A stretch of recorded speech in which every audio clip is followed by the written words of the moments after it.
Okay, so balik na tayo sa tutorial natin. So, yung next natin tutorial, switch statement.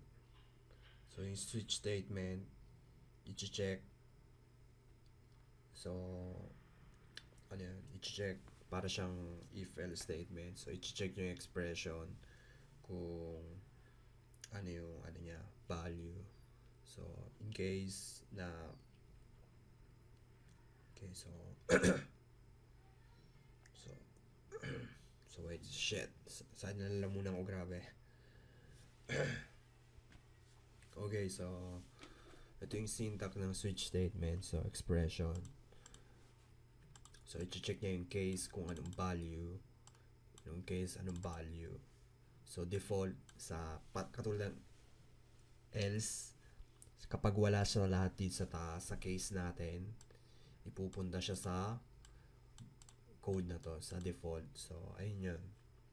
Parang if-else statement lang din. So, hindi ko to ginagamit masyado yung switch.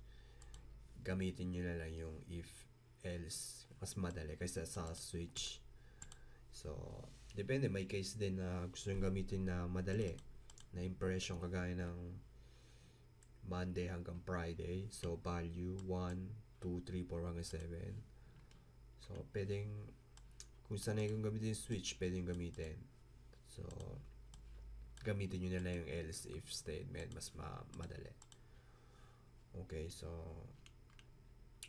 tapos na tayo. Doon na tayo sa natin. Ito lang yung syntax. Tandaan nyo yung switch, expression, tapos yung curly braces, lalagyan nyo yung case and default. So, break, ibig sabihin ng break, kapag wala kayong break, mag-straight pa rin yung program. Ipiprint niya rin to.